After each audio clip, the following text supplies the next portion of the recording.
Welcome back to our coverage of the Empire Sports Super Series here on Empire Sports Network from the Oswego Speedway.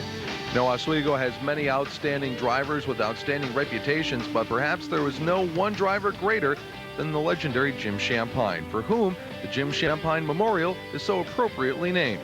Let's take a look back at the career of the Pine. In the early 1960s, when names like Ward, Rathman, Foyt, and Sachs were tearing up the Brickyard, there was a fresh-faced young competitor battling with the likes of Nolan Swift, Sammy Sessions, and the Johncocks at the Oswego Speedway. His name was Jim Shampine. Jim entered super-modified racing in its relative infancy before real technical innovations became prominent, and these the fastest of all short-track race cars. But young Jim quickly adapted to the super-modifieds and garnered his first track championship in 1967. He followed that with an incredible string that included consecutive track championships from 1972 through 1974. All the while, Shampine was working to make super-modified racing better, to make the cars stronger, faster, sleeker, and more powerful. And he succeeded every time he hit the racetrack. Loved by the fans and respected by his fellow competitors, Shampine put his focus to good use as the decade turned towards the 1970s. After years of working and racing with the super-modifieds, Shampine was ready to take his race car to the next step. The following years seemed to bring a progressive innovation each time a new green 8-ball rolled out to the Speedway. The first came in 1969 when Shampine, influenced by the Indy cars of Andy Granatelli and the famous STP racing team, developed the first wedge-like super-modified, incorporating for the first time the use of aerodynamics in racing for the supers.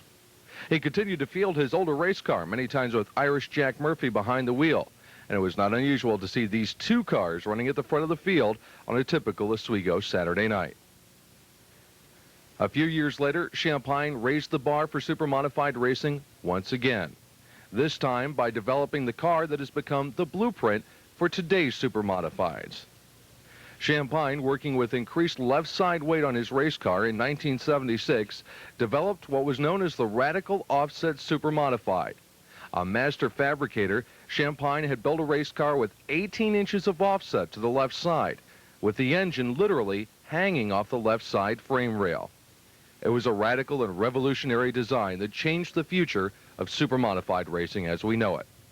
A few years later, Shampine again raised the bar by building a rear-engine automobile. This car was considered to be the most complicated and sophisticated Shampine ever built. He raced and won with it regularly.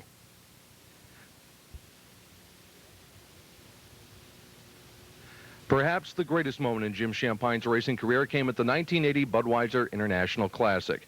Shampine started on the outside of the front row and led all 200 laps, the only time this has ever been accomplished in Oswego Speedway racing history. Just 2 short years later, Shampine would be killed doing what he loved the most, racing at the Oswego Speedway. His memory lives on.